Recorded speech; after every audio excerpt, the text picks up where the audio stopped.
This is the Thoughtful Travel Podcast. I'm your host, Amanda Kendall of the notaballerina.com travel blog. Every episode I'll share travel tales from several fellow travel lovers, and together we hope to entertain and inspire you, remind you of some of your own great travel experiences, and encourage you to hit the road again soon.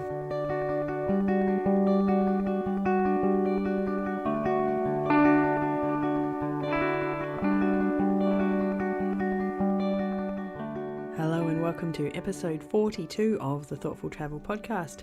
And today we're talking about something quite different that we've never talked about before, and that is great travel souvenirs. Now, sometimes when I think of the word souvenirs, I think of those, particularly tacky souvenir shops that you find in particularly touristy places, and it sort of seems like it doesn't fit together with thoughtful travel. But all of the thoughtful travellers I speak to also do tend to take home some kind of souvenir from the places they visit. So I hope you join us for this interesting chat today with three different people and their different approaches to souvenirs. As for me, I kind of have a mixed history with souvenirs. First of all, I think back to travelling around Europe as a 9-year-old on our 6-month camper vanning trip when I was a kid. And my parents allowed me to buy one souvenir from each country, more or less. And the memory that sticks in my mind the most is when we were in Denmark. I think we were probably in Copenhagen. And I can vividly remember standing at this souvenir shop, and there was this a pencil case with the Little Mermaid on, and there was a red and white scarf, like a woolly winter scarf, I guess maybe Danish flag-like, or at least those colours. And I desperately wanted both of them, and I remember this so clearly like it was yesterday. And quite rightly, my parents said, no, you can only have one, and I really couldn't decide. And I guess fairly logically in the end, I chose the pencil case, or maybe they said, just take the pencil case. I don't know, don't remember the exact decision. But as a girl growing up in Australia, you wouldn't get much use out of a woolly scarf. So that's the one I brought home, and I still have that pencil case, although I suspect I would still have the scarf, and I probably would have used it eventually more over the years, but who knows. Anyway, so I always felt a bit funny about souvenirs, and in later years I travelled and lived abroad with a boyfriend, and at the time when we travelled, we used to collect fridge magnets regularly around the places that we went. And then eventually after some years we split up. And of course we had this collection of fridge magnets, and I can't remember the deal that I struck, but there was something that I wanted even more than the fridge magnets. I have a feeling it was like our collection of Lonely Planet guidebooks. I'm not sure, but I have that feeling. And so I let him have custody of the fridge magnets, so I didn't end up with that collection. So I've had these kind of weird experiences with souvenirs, and yet I still love to look through like good, interesting souvenir shops on my travels. But I tend to buy things now only that are either like particularly useful, stuff that I'll know I'll use at home to remind me of that trip, because I love having those kind of daily reminders or regular reminders of a trip. And it should be like either really unique and special or particularly pretty and cool to have around. So I'm curious to know about what you think about souvenirs. And at the end of the show, I'll make sure I remind you to go head over to the Facebook group for Thoughtful Travellers and let me know what your attitude and approach to souvenir hunting is. But now on to our guests. And so first up, I have Sarah Ridout, who's a novelist based back again in Australia, but she spent more than a decade living in Europe, and I think came away with some very lovely and effective souvenirs. Because we were away for so long, and we wanted to have souvenirs to remember living overseas, for 12 years, we decided to buy art. Beautiful. Yeah, so whenever we went somewhere, really significant, we would buy a piece of art to add to the collection and to remember the place by, because I think art brings so much to your life, and it's important. And just interestingly, on a little tangent, David Bowie, yes, who is a big hero of mine, very sadly passed away and everything. Sotheby's were doing an auction of his art. Right. And I was on the list to bid and everything, and they sent me the catalogues, and they're amazing, these catalogues. They're just like phone books. Oh, wow. And they're so beautiful. They're like coffee table books, really. So there's three of them, and there's all these beautiful photos of David Bowie throughout them, and quotes from him. Oh, wow. And I just thought, yeah, in relation to this topic, I think this from him is very significant. Yeah. And this is quoting David. It says, "Art was seriously the only thing I'd ever wanted to own. It has always been for me a stable nourishment. I use it. It can change the way I feel in the mornings. The same work can change me in different ways depending on what I'm going through." Wow. And to me, that says a lot. And that's really how I feel about art too. And when I was overseas, we were in England first for about 2 years before I couldn't cope with the winters anymore. And when we were in England, I really glad that from Australia, we'd taken a big Aboriginal painting with us. Oh, what a It was great predominantly, it was predominantly blue and yellow dots. It's beautiful, beautiful painting. And it got me through the most amazing homesickness in England. It really did. Oh, wow. Yeah, just the colours and just the hint of Australia and the culture and everything, and the ancient spirit, just gave me strength. And so for me, art is really important. That's beautiful. And, living in this digital age that we're in, where everyone is addicted to their smartphone and Instagram, and you have thousands of photos, but how many times do you actually look at them, Yes, so true. Yeah, and I just think art condenses things, and it acts as a trigger, a memory triggers. For example, we went to Venice and I bought a painting of the Grand Canal, and in France we met artists and we bought their work. And Oh, fabulous. yeah, and in Dublin, when we were leaving Dublin, I bought a really beautiful photo, which I'm looking at right now. It's actually over the computer here. Yeah, wonderful. The Ring of Kerry, one of the locks, and it's just, they can just remind you of so many things, and I think they're really good souvenirs to have. I feel like Sarah had great foresight in coming up with the idea of collecting, really beautiful paintings from some of the places they've lived and visited around the world. And I could just imagine strolling through your house and seeing them on every wall, and being reminded of both where you bought it and the place you were visiting at the time, and all around it. And I just think, a really good example of a beautiful but practical souvenir.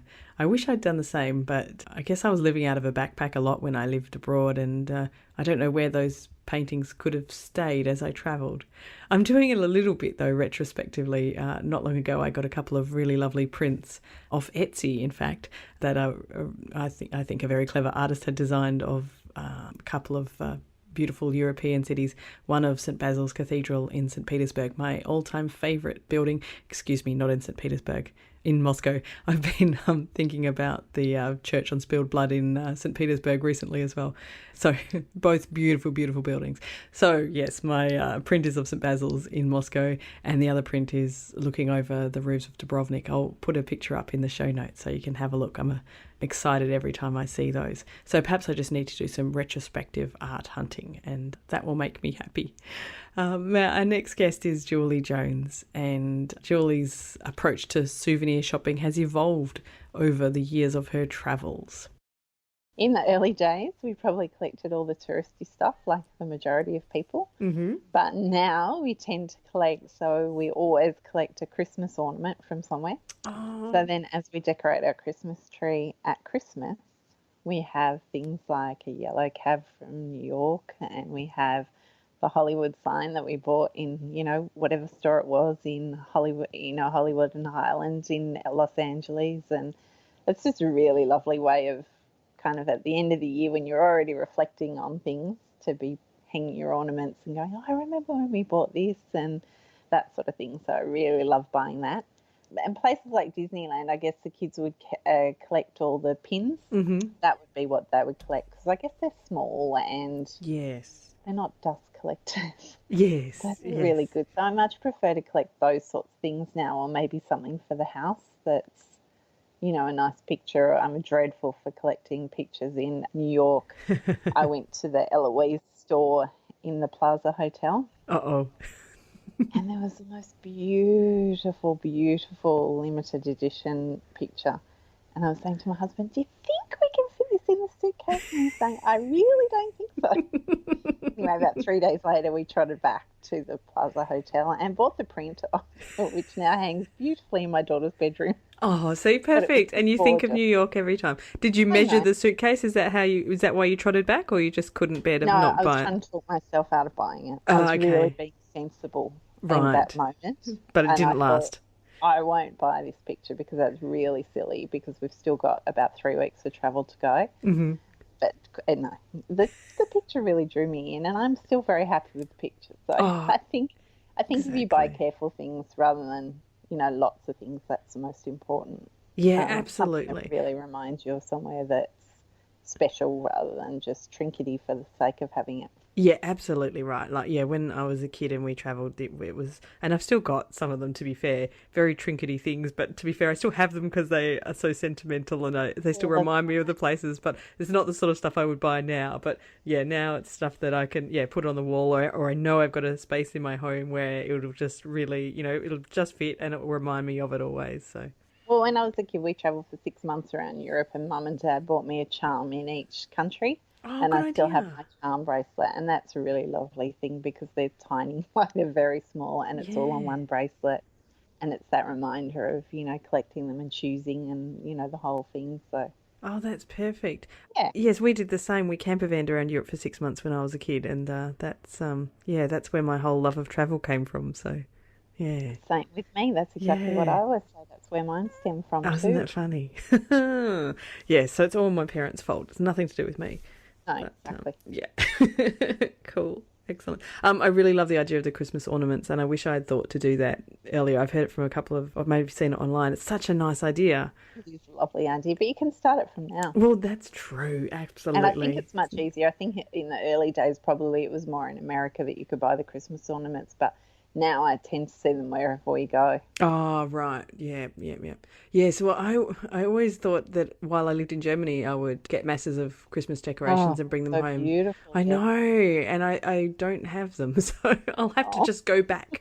You will. Good reason. I think always when I was living somewhere, it just seemed like I didn't want to have too much stuff because then I would have to, somehow get rid of it or send it home. So yeah, exactly. I wasn't really collecting things then.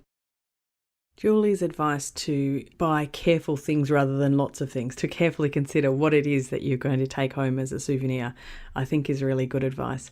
It reminds me of when we were travelling in Iceland, I can't say last year anymore, 2 years ago.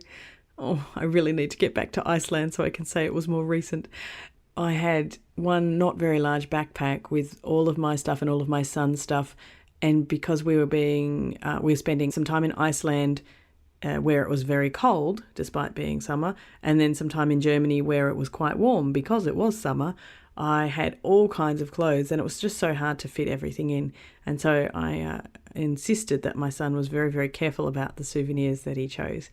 And he has come home with a couple of souvenirs that we still use and look at and display really regularly. And one of them was a small puffin ornament, because, of course, we went on a puffin cruise in Iceland and saw the puffins and learned all kinds of interesting things about those very curious birds. And then when we were in northern Germany and on the coast there, he bought a similar style ornament of a seagull, and they look a bit different to our Aussie seagulls. So he's got these two birds, which were his kind of main souvenir from that trip, and they often get involved in games we play, and I often find them sitting around the place in the house. They're maybe only, 6 or 7 centimetres tall, but they're pretty cute. I'll put a photo in the show notes for you. But I'm reminded so strongly of both our stay in Iceland and that particular day in Germany when I see them, and I'm sure that he is too. And that's the kind of souvenir that I think is a careful souvenir, and we don't need to have a big collection of stuff necessarily to have really, to have enough memories of a trip. So I thought that was something, lots of good advice from Julie, in fact. Now, our final guest today is Holly Galbraith, and we started off by talking about some souvenirs that Holly had brought back from a trip to Papua New Guinea recently. One of the things with collecting mementos, well, I don't have a lot of room in my house, and so I don't like to really collect a lot of stuff. But I think when you travel, you've got, I don't know, a certain responsibility to spend money in like local economies. And I sort of take that quite seriously. And one of the things I think about also is about ethically sourcing souvenirs and that sort of thing. But one thing that I do like is I have a lot of artwork. So one of the things that I really keep my eye out for when I'm traveling is local artwork. Great. That's exactly what I need to do. I've moved into a new place and I've got all these bare walls, but I've thought exactly that. Rather than racing out and finding just anything to put up there, I'm going to, on my near future travels, do some hunting around for something special. Yeah, well, with photos, like I take a lot of photos, but they often stay in albums or not even in albums anymore, but sort of on my computer. But when you collect sort of some artwork, then you can have them around and it seems really, really valuable. And often, and you hope that you can source or find artwork that is done by locals. And so you are actually sort of contributing to the economy or whatever that way by buying off locals. I was in Papua New Guinea this year and I bought quite a few different sort of souvenirs. One was actually a painting. It was quite a big sort of painting, and he swore that he did all these paintings. I don't know whether he did or not, but they were great, and I bought one. And the others were more sort of the carving and the masks and those sort of things. And again, it's hard to sort of know if they're authentic, but look, we came in, they look at you as a real revenue source. I mean, it's the highlight of their month when you're coming to visit. So I really tried to make sure that I had local currency and that I was spending it. Yeah, that's a great way to look at it. And then there's definitely no guilt involved with your purchase, quite the opposite. So I like that strategy. I actually, I think it's back in episode 20, I chatted with my dad for the podcast because he lived in PNG for a couple of years, like 45-ish years ago. Much older than me. And and I've always wanted to go there because I grew up hearing stories about it. So I'm a bit jealous that you've been there. Well, that's why I wanted to go there, was because I'd heard so many stories and I knew that Australia had quite a connection back in the day, and so many people had spent time there, living there and working there. And that was why I wanted to go, aside from it being beautiful. But I feel like I sort of went in a bit of a cheat way because I went on a cruise. Because I really, really wanted to go, but I didn't feel comfortable it wasn't a destination I felt comfortable travelling on my own. Yeah, I can understand that. I feel a bit the same. And so P&O do a cruise a couple of times a year, and it was absolutely fantastic. But thinking about it from a spending your money in souvenir, literally a cruise liner comes in maybe once a month and people come down from the hills and down from wherever with their souvenirs to sell. And so you really do feel like you should be, contributing or buying something or, and it's also buying souvenirs. It's a great way to start up a conversation as well. Yeah, absolutely, because they're very keen to talk to you because they want to sell something. Yes. But yeah. It's a fine line though, isn't it? Because I remember I've only been to Bali once and it's definitely not my favourite destination. And I tried really hard to get out there beyond the really touristy bits, but it was kind of really tricky without knowing some locals properly. Yeah. And I had a day out with a really lovely guy, a taxi driver, who took us into Ubud and stuff, and, we're looking at some art, but, it takes you to these kind of big warehouse full of like masses of paintings, and obviously the people there could not have painted all of those in their entire lifetime, and it's really sometimes hard to find something, and then you feel exactly like you say, they're looking at you as an income source, so it's hard to have a feel like the conversation is even genuine. Yeah. But yeah, so it's kind of hard to find the right combination where you feel happy that you're, spending money where it's going to, the right people. But yeah, it's probably difficult in lots of situations, and you need to kind of really find ways to meet the locals and stuff. Yeah, I agree. It really is hard. In San Sebastian in Spain, they sell a lot of that sort of artwork on the boardwalk sort of thing. But I wandered through sort of more of the town part and found like what we have here in Australia, which is just, art shop sort of thing who sell art supplies, but they also sell some stuff from local artists. And the drawing that I got is one of my absolute all-time favorites. And I even remember trying to like hunt them down to see if I could find them online to get something else. But yeah. Cool. They probably didn't exist because they're just a really, really small art shop and very genuine. And so that's, a real souvenir. And slight language barriers as well because I'm illiterate. Not fluent in Spanish. No. Thanks so much for listening to episode 42 of the Thoughtful Travel podcast, all about great travel souvenirs. And I must apologise in case you can hear all the wind in the background. It is crazy stormy over here in Perth. We have had the mildest, craziest summer ever, interspersed with a few days over like 42 degrees. It is crazy, but here we are still in summer and it's going to be 3 days of rain. Weird. Sorry, we Aussies love to talk about the weather and I can just hear the wind through my headphones. So I just want to let you know about our wonderful guest today. So Sarah Ridout was on the Thoughtful Travel podcast for the first time today, and you can find her at sarahridout.com.au. That's Sarah, S-A-R-A-H, Ridout, R-I-D-O-U-T. And she has a wonderful novel called Le Chateau set in France, and I'll leave links to that in the show notes.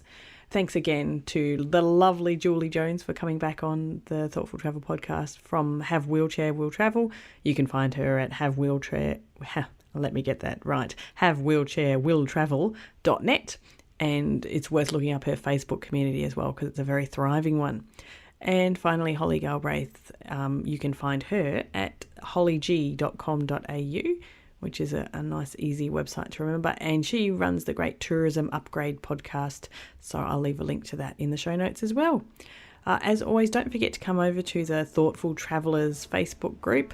In fact, I would be particularly keen to see some photos of some of your favourite souvenirs, so come along and upload them to the group and we can all see what the kind of things are that we take home as souvenirs when we travel. You can also get me on Twitter at Amanda Kendall and use the hashtag ThoughtfulTravelPod. And of course, all of this info will be in the show notes. And for this week's episode, the show notes will be at notaballerina.com/42.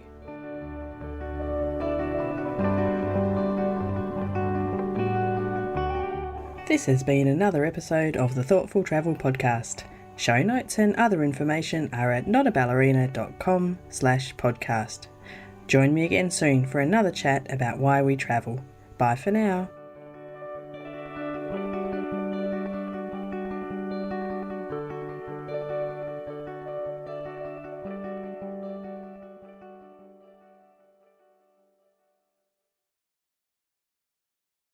Jackrabbit FM. For your ears. Who is that?